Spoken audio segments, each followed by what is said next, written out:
Hey guys, स्वागत है आपका मेरा न्यू ब्लॉग में। और ये है वट सावित्री स्पेशल ब्लॉग। तो आप देख सकते हैं मैं कल के लिए आज मेहंदी लगा रही हूँ रात को। अभी रात का 9 साढ़े 9 नहीं 8:30 बजा है। और मुझे मेहंदी इतना अच्छा लगाने नहीं आता है, लेकिन फिर भी ये देखिएगा, देख के लगा रही हूँ। कैसा लग रहा है बताइएगा। मैं चाइनीज़ और मेहंदी, मतलब चाइना मेहंदी और मेहंदी दोनों मिक्स करके लगा रही हूँ। ये देखिए, आप लोग कभी ऐसे लगाए हैं? इसमें से जो लाल हो जाएगा तो सही है, इसीलिए दोनों को लगा रही हूँ।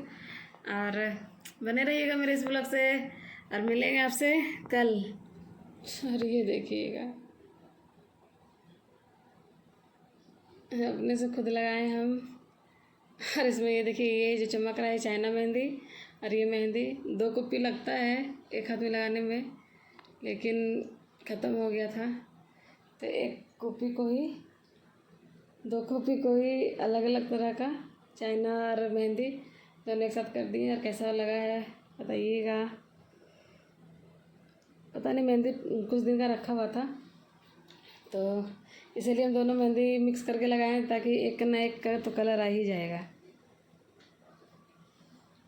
अब एक हाथ में लगा लिए, एक हाथ में पता नहीं कौन लगाएगा। हे गाइस, स्वागत है आपका, गुड मॉर्निंग। और आज है वट सावित्री का पूजा का। जैसा कि आप देख सकते हैं मैं बिल्कुल तैयार हूँ दुल्हन के जैसा, और मैं जाने के लिए तैयार हूँ मंदिर। अब सुबह ही उठे थे, अभी 5:30 बजा है, और हम लोग 4 बजे 4:15 बजे उठे थे। और कैसा लगा आपको दुल्हन वाला गेटअप? देखिए मेरा पैर, हिमांशु मेरा पैर भर दिया मेहंदी। पूरा 16 श्रृंगार कर लिए हैं, बस अब पूजा का सामान लेते हैं, चलते हैं मंदिर। और मेरा बाबू लोग सब तैयारी कर रहा है, जल्दी जल्दी सामान सब दे रहा है पूजा पाठ का चढ़ाने वाला, तो वो भी दिखला दो।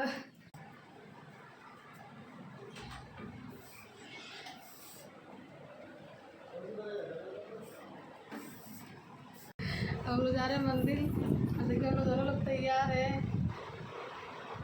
बोलना चाहते हैं तो बोलते हैं हमेशा, आप अल्लाह कुछ बोलने के लिए बोलते हैं, चलो चलो जल्दी पूजा करो। हाँ, क्या डायलॉग मारे हैं। पहले पूजा होगा तब गाना डलाएंगे। तो जाइए, चलते हैं मंदिर पे, और मंदिर पे चल के देखते हैं कि वहाँ कितना भीड़ है। ज़्यादा भीड़ नहीं होता है, क्योंकि बनारस में बहुत कम ही लोग जानते हैं ये पूजा के बारे में। जानते होंगे लेकिन करते नहीं है। धीरे धीरे इसका ट्रेंड बढ़ रहा है सोशल मीडिया के थ्रू, और अब तो धीरे धीरे सभी लोग करने लगेंगे। जहाँ तक हमको लगता है, जैसे छठ पूजा पहले सिर्फ बिहार में होता था, और फिर अब तो पूरा वर्ल्ड में होता है। इसी तरह से वट सावित्री का पूजा भी सब जगह लोग करने लगेंगे। पहले सिर्फ बिहार झारखंड में ही होता था। तो आइए, चलिए चलते हैं मंदिर। तो सबसे पहले तो मैं आप सबको वट सावित्री की ढेर सारी शुभकामनाएँ कहती हूँ, और भगवान आप सबका मनोकामना पूरा करे, और सदा सुहागन रहिए आप सब लोग। और मेरे लिए भी दुआ करिएगा, प्रार्थना करिएगा भगवान से।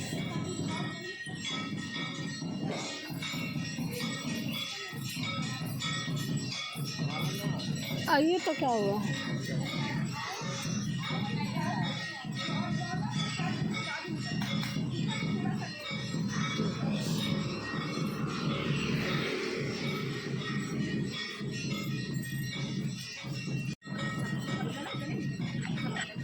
तो हम भी आ गए मंदिर पूजा करने के लिए।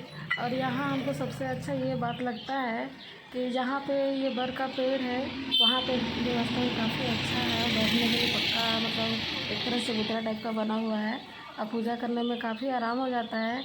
और सबसे बड़ा बात, सबसे अच्छा बात, सबसे मुझे पसंद आता है जो बात, कि पेड़ के पास जो बर के पेड़ है जहाँ पूजा करना था, वहाँ पे मंदिर होता है ना, तो मुझे बहुत अच्छा लगता है। क्योंकि मैं पूजा करके बर का पूजा करके, और भगवान जी का जाकर मैं दर्शन करती हूँ, और मांगती हूँ भगवान से कि भगवान, मैं जब भी जन्म लूँ तो मुझे यही हस्बैंड मिले जो इस जन्म में मुझे मिले हैं, और सदा सुहागिन रहें, और बस और कुछ नहीं चाहिए हमको। तो यहाँ बनारस में बहुत कम लोग करते हैं। जो लोग कर रहे हैं वो लोग बिहार के होते हैं, झारखंड के होते हैं और शायद बनारस के भी होते होंगे, लेकिन मैं किसी से पूछने नहीं जाती कि आप कहाँ की हैं। तो मैं अपना यहाँ पे मुझे बहुत अच्छा लगा। देख सकते हैं आप यहाँ पूजा करने में कितना आराम से हम पूजा कर रहे हैं कि कोई भी दिक्कत परेशानी नहीं होता है। और सबसे पहले तो जल ढार करके और एप्पल लगा करके और दिया बत्ती जला करके फल फूल चढ़ा करके इस तरह से पूजा होता है। तो यहाँ बेना बहुत ज़रूरी है, जिसको कि पंखा भी बोलते हैं, बैना भी बोलते हैं, बेना भी बोलते हैं। तो इस तरह से बाँस का मतलब बना हुआ चीज़ रहना चाहिए, तो उसी से पूजा होता है। और उनका भी चंदन टीका मैं कर रही हूँ और आप देख सकते हैं जो लेडीज लोग हैं जो कर रही हैं उनका पहले से आगे कर रही थी, इसीलिए वो फेरी भी दे रही हैं। तो मैं भी फटाफट पूजा करती हूँ। और सुहाग का सामान भी दान किया जाता है। तो मैं यही मंदिर पे पंडित जी भी रहते हैं, तो इसीलिए मैं सीधा पानी मतलब कि चावल, दाल, आलू, हल्दी, नमक ये सब पंडित जी को दान किया जाता है। और फल फूल दान किया जाता है, श्रृंगार का सामान दान किया जाता है और पैसा कौड़ी दान किया जाता है। तो मैं उनके लिए भी सब ले कर के आई हूँ कि पूजा करने के बाद में लगे हाथे पंडित जी को भी दान कर दूँगी, क्योंकि घर फिर पंडित जी को मिलना बहुत मुश्किल हो जाता है। आदमी अपना जीवन में बहुत काम हो जाता है कि आज देंगे कल देंगे ऐसे लगा रहता है, तो उसी समय दे देते हैं हम लोग। और ये देखिएगा मेरा पूजा तो अब संपन्न होने वाला है, फेरे दे रही हूँ मैं भी। और इस तरह से जितना बार घूमेंगे उतना बार वट सावित्री यमराज जी से प्रार्थना करेंगे कि भगवान अपना कृपा दृष्टि हमारे ऊपर भी इसी तरह से बनाए रखिएगा जैसे सावित्री जी के ऊपर बनाए रखे थे। और सभी का मनोकामना उसी तरह से पूरा करिएगा जैसे उनका मनोकामना पूरा किए थे। और अपना कृपा दृष्टि सदैव हम लोग के ऊपर बनाए रखिएगा प्रभु। इस तरह से मनाते हुए मैं जितना बार फेरी लगाती हूँ उतना बार सिंदूर लगाना पड़ता है और उतना बार फिर फेरी लगाना पड़ता है, प्रसादी चढ़ाना पड़ता है। तो इस तरह से सब अपने अपने ढंग से पूजा करते हैं, जैसे पूजा करिए भगवान को। कोई नियम कानून नहीं है कि पूजा कैसे करना चाहिए, बस मन से करिए, दिल से करिए और कुछ नहीं, भगवान उतने ही में खुश हो जाते हैं। तो इस तरह से मैं सुबह पूजा हम भी कर रहे हैं। 4 बजे उठी थी, 4 बजे उठ करके अपना नहा धो करके तैयार हो करके 16 श्रृंगार करके और मेहंदी तो आप देखे ही हम रात में ही लगा लिए थे। तो कुल चीज़ करके जल्दी मैं यहाँ मंदिर पे 5:30 बजे घर से निकल जाती हूँ पूजा करने के लिए। तो मौसम काफ़ी उमस वाला था, लेकिन पूजा करने के बाद मौसम इतना अच्छा हो जाता है ना, पूरा हवा तूफान पूरा अच्छा चलने लगता है, तो बहुत अच्छा लगता है। और यहाँ बगल में देखिए आप बजरंगबली का मंदिर है, ये बजरंगबली है। और यहाँ पे बहुत सारे देवी देवता है जिसका कि मतलब आपको एक ही साथ सब भगवान जी मिल जाएंगे। शंकर भगवान, राधा जी, कृष्ण जी और राम जी का दरबार है और दुर्गा माता है, काली माता है। आपको भी दर्शन करवाएंगे हम, बने रहिएगा मेरे इस ब्लॉग से। तो आपको भी सब भगवान जी से जो मांगना होगा मांग लीजिएगा। ऐसा नहीं है कि आप दर्शन करके ही आप कुछ मांग सकते हैं, आप वहाँ से मन से ही मांगिएगा ना तो आपको पूरा हो जाएगा। और ये देखिए मैं अखबार ग्रहण कर रही हूँ, बर देव से मांग रही हूँ, प्रार्थना विनती कर रही हूँ। और मेरा यहाँ पे हो गया पूजा संपन्न। और यहाँ पे फिर हम लोग लगाते हैं एक दूसरे को सिंदूर।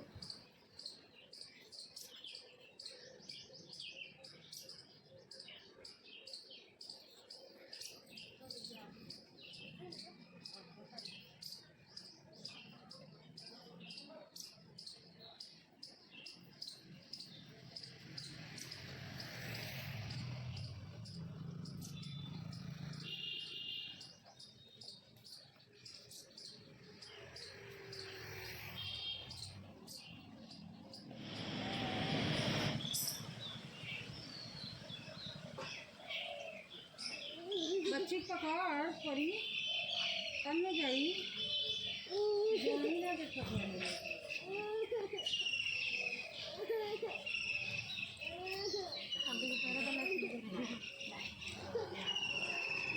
लाइट है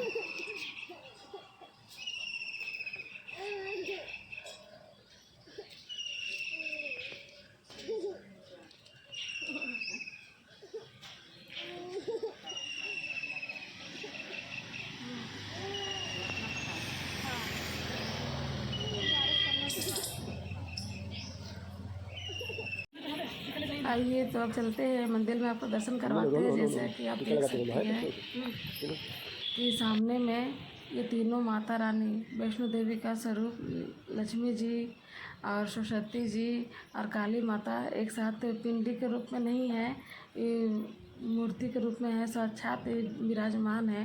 तो ये मंदिर बहुत सुंदर है। मैं बहुत बड़ा मंदिर है, इसीलिए मैं बहुत खुश हो जाती हूँ यहाँ आकर के दर्शन करके। मुझे बहुत अच्छा लगता है, पूरा फैला फैला जैसा, पूरा खुला खुला जैसा। और आप देख सकते हैं ये मंदिर में कहीं से मतलब अंदर में जाना नहीं है, लेकिन बाहर से आप पूजा अर्चना कर सकते हैं। तो ये देखिए अंदर में है दुर्गा माता और काली माता का भी वहाँ फ़ोटो लगा हुआ है। और इस तरह से आरती हम भी लिए, अपने पति को भी दिए। और कितना अच्छा लगता है अगर आप पति के लिए पूजा करें और साथ में इस तरह से आपको दर्शन करने का सौभाग्य प्राप्त होता है, तो मैं क्या बताऊँ। मुझे तो जैसे लगता है कि मैं अभी ढोली से उतर के ही आई हूँ। अब मुझे जो सुख मिलता है ना, वो दुनिया का सुख और कहीं नहीं मिलता है।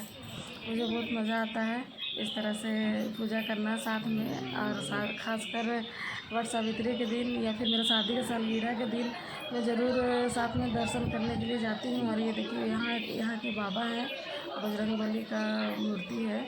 और यहाँ पे देखिए, यहाँ पे राधा जी, कृष्ण जी, हम लोग का पूजा हो गया और हम लोग अब चल रहे हैं घर। गर्मी बहुत ज़्यादा है लेकिन मौसम बहुत अच्छा हुआ है।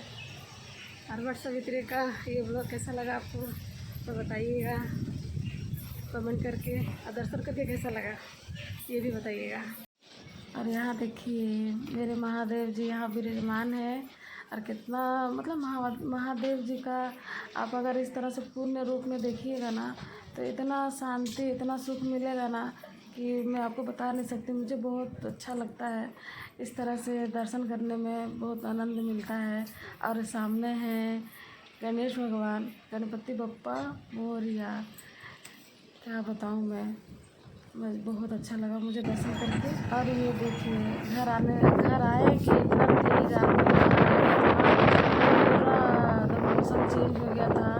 अब जैसे लग रहा है कि अब बारिश आने वाली है। मौसम दिन भर में एक बार इस तरह से हो जाता है। और ये देखिएगा मैं यहाँ पे घर पे भी आकर के अपने घर में पूजा कर रही हूँ। और भगवान से यहाँ भी प्रार्थना करती हूँ कि माता रानी या भोले बाबा, ये सभी देवी देवता अपना कृपा दृष्टि हमेशा हम लोग के ऊपर इसी तरह से बनाए रखिएगा। और आइए तब चलते हैं। अब इनको जो मेन चीज़ है, बेना हौंकना, बेना मतलब पंखा, हौंकना मतलब हवा देना। और फल फूल जो चढ़ाए प्रसादी खिलाना होता है उनका, मतलब एक तरह से पति देव का पूजा करना। तो आइए चलते हैं, करते हैं पति देव का पूजा। और यहाँ वो मेरा मांग भर रहे हैं। 2 बार मांग भराता है, एक बार शादी की सालगिरह पे और एक बार वट सावित्री पे, क्योंकि सुहाग का चीज़ है और इनके बिना तो अधूरा है। तो इस तरह से इनका पैर में छूती हूँ मांग भरने के बाद और आशीर्वाद लेती हूँ कि सदा सुहागिन रहूँ, बस और कुछ नहीं चाहिए। तो आइए अब चलते हैं, इनको खिलाते हैं हम। और कैसे किया जाता है, पहले मैं टीका लगाती हूँ और उसके बाद टीका पे अक्षत लगाती हूँ। उसके बाद कान में और कंठ पे यानी कि गर्दन पे लगाने के बाद इनको माला पहनाती हूँ। और ये जितना भी सीज़न का जो फल होता है वही चढ़ता है, जैसे कि आम और खरबूजा, तरबूज और लीची, खीरा। और इस तरह से मैं इनको आरती देती हूँ। और इतना ही गंभीर रहते हैं ना कि इनको हंसाना पड़ता है। हंसेंगे तो खूब और गंभीर रहेंगे तो खूब, इसी तरह से रहते हैं। और इनका हो गया है पूजा और मैं इनको खिलाती हूँ।